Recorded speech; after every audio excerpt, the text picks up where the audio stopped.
voy a explicar jurídicamente en qué consiste la reforma de la Constitución que propuso ayer el Consejo de Ministros y por qué sí que protege efectivamente el derecho a la interrupción voluntaria del embarazo. Habréis visto algunas críticas a lo que aprobó ayer el Consejo de Ministros, las hay de todo tipo, desde por parte de la derecha, que siempre se ha opuesto a cualquier tipo de avance en materia de derechos, en concreto en materia de derechos de las mujeres y desde luego en materia de interrupción voluntaria del embarazo. Bueno, de esas no voy a hablar. Hay algunas que son jurídicas, algunas bien intencionadas, otras malintencionadas, de una política o periodista más o menos resentida, pero yo voy a hablar de las que son de buena fe por parte de algunos juristas. Creo que esos análisis jurídicos de los que voy a hablar están redactados, y es razonable, antes de conocer el texto concreto de la reforma. Y luego explicaré por qué creo eso.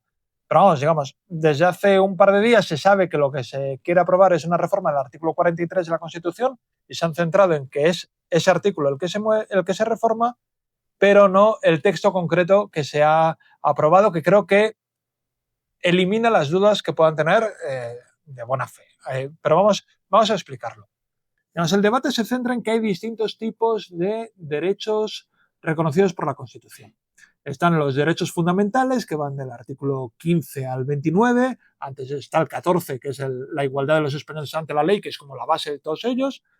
Luego están los derechos y deberes de los ciudadanos, que van del artículo 30 al 38 de la Constitución, y después de estos están los principios rectores de la política social y económica de España, ¿no? Los primeros, tenemos el bloque de tanto los derechos fundamentales como los derechos y deberes de los ciudadanos, tienen distintos tipos de diferencias, desde ontológicas, de filosofía del derecho, en que consisten esencialmente esos derechos, pero no voy a hablar de eso. El tema es, sobre todo, a estos efectos es práctico, es que un derecho puede ser recurrido ante un tribunal directamente aunque no existiera una ley que lo garantice. Por ejemplo, si no hubiera ningún tipo de ley que garantizara la libertad de expresión o el derecho a la libre asociación, yo puedo ir a un tribunal y decir, oiga, el gobierno tal me está prohibiendo o la policía o quien sea, está prohibiendo mi derecho a la libertad de asociación, que viene garantizado por la Constitución como derecho fundamental. Y entonces un tribunal diría, efectivamente, este señor tiene garantizado su derecho de asociación o libertad de expresión o de los derechos que están reconocidos así, aunque no hubiera una ley que lo garantice. La Constitución lo garantiza directamente y un tribunal te lo tiene que reconocer y ya está. Esto no pasa con los principios rectores de la política social y económica. Por eso, aunque esté reconocido el derecho a la vivienda o el derecho al trabajo, el derecho y el deber de trabajar, aunque estén reconocidos, uno no puede ir a un tribunal y decir, oiga, yo no tengo vivienda, exijo que me den una vivienda. Yo no tengo trabajo, exijo que me den un trabajo. Porque no hay ninguna ley en España que diga cada español tiene derecho a tener una vivienda. No hay ninguna ley en España que diga cada español o española tiene derecho a tener un puesto de trabajo y se le garantiza. Y si no lo tiene, la comunidad autónoma o el Estado le pone un puesto de trabajo o una vivienda. Esto, como no está regulado así, no se puede ir a un tribunal a exigirlo. El derecho a la interrupción voluntaria del embarazo, al incluirlo en el artículo 43, es decir, como un principio dentro del derecho a la salud y por lo tanto un principio rector de la política social y económica, no es directamente exigible a los tribunales, tiene una protección menor que un derecho fundamental. Y esto es verdad. Pero ¿qué ocurre? Hemos dicho, el derecho a la vivienda, el derecho al trabajo no son exigibles directamente porque no hay una ley que lo garantice. El derecho al aborto sí tiene una ley que lo garantiza, que es ha habido leyes desde 1985 y la última es la vigente. Por lo tanto, el derecho al aborto, que ahora quedaba garantizado por una ley que el Tribunal Constitucional ha declarado constitucional, ahora iremos a eso, ahora queda protegida o queda señalada como una ley que desarrolla un principio rector de la política social y económica española que exige la Constitución. Esto es importante, porque es verdad que los principios rectores de la política social y económica solo son exigibles mediante ley, pero eso no quiere decir que no quiera decir nada que están en la Constitución. quiere decir que el legislador no puede legislar contra esos principios. Es decir, orientan la política que emana del legislativo y por lo tanto el legislativo no puede ir contra esos principios. Por lo tanto, a partir de que se apruebe el artículo 43, la legislación que lo desarrolla, que protege el derecho a la interrupción voluntaria del embarazo por parte de las mujeres, está mucho más protegida porque el legislador que intente revertirla está yendo contra los principios rectores de la Constitución y por lo tanto una ley que revirtiera los derechos que ya hay en la legislación sería una ley inconstitucional. Digamos, volviendo al derecho a la vivienda y al derecho a un puesto de trabajo. Ahora mismo no existe una legislación que garantice que si uno no tiene vivienda, el Estado se la tiene que dar, o que si uno no tiene empleo, el Estado se lo tiene que dar.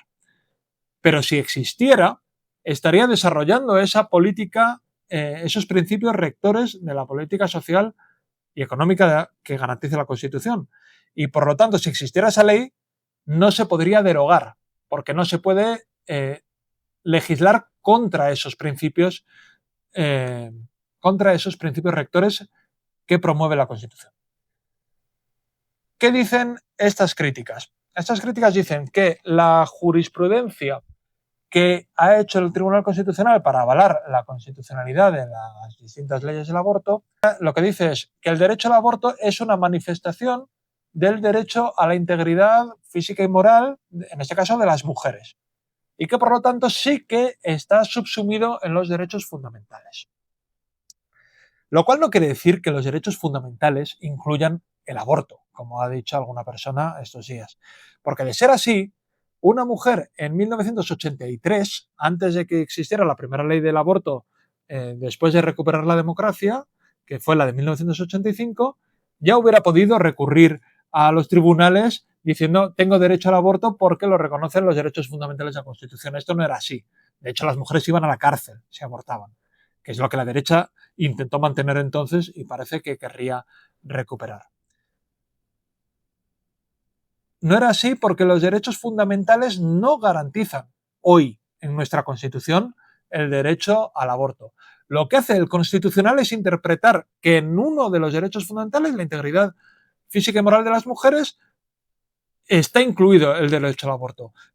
Porque la jurisprudencia del Constitucional ha evolucionado para bien, pero igual que ha evolucionado, puede involucionar. En algunos aspectos, la jurisprudencia del Tribunal Constitucional ha involucionado.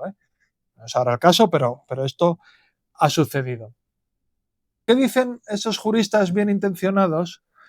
Dicen, claro, el Constitucional ya ha interpretado que el derecho a la integridad física y moral de las mujeres incluye el derecho al aborto.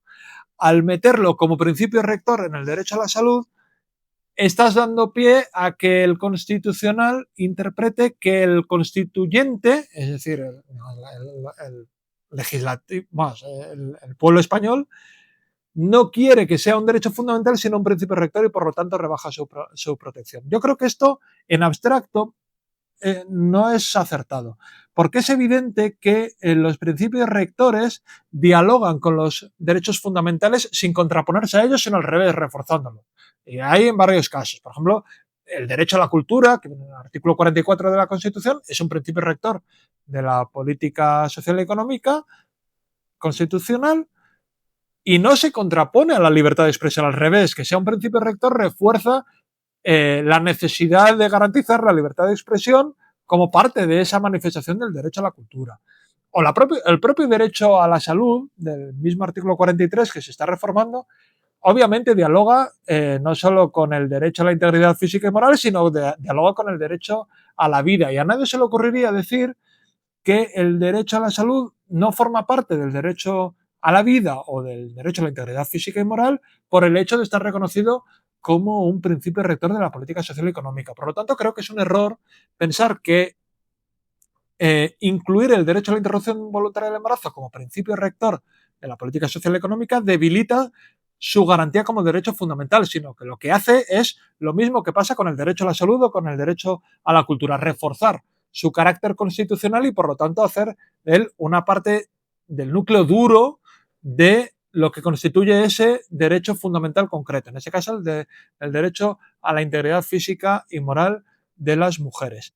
Pero es que además decía al principio de este largo vídeo que creo que quienes hoy publican columnas explicando que el derecho, digamos que reconocerlo como principio rector debilita el reconocimiento como parte de un derecho fundamental, creo que lo han hecho antes de conocer el texto y es normal, porque primero se conoció que se iba a reformar el artículo 43 y un tiempo después, a la salida del Consejo de Ministros, se conoció el texto y probablemente la gente pues hubiera elaborado una tesis y la hubiera escrito y lo hubiera enviado antes de conocer el texto concreto.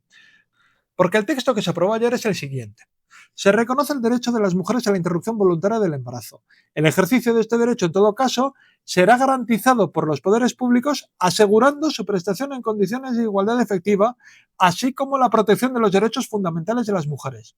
Es decir, el texto que se incluiría en la Constitución dice que el derecho a la interrupción voluntaria del embarazo se tiene que hacer asegurando la protección de los derechos fundamentales de las mujeres. Por lo tanto, es el propio texto de la Constitución el que garantiza, que se interpreta que en los derechos fundamentales de las mujeres está reconocido ya el derecho a la interrupción voluntaria del embarazo, o por lo menos parte de él. Esto hasta ahora no existía. Era solo la interpretación que había hecho el Tribunal Constitucional, que es una buena interpretación, pero que igual que ha llegado a esa interpretación, puede volver de esa interpretación, como ha hecho en otros casos.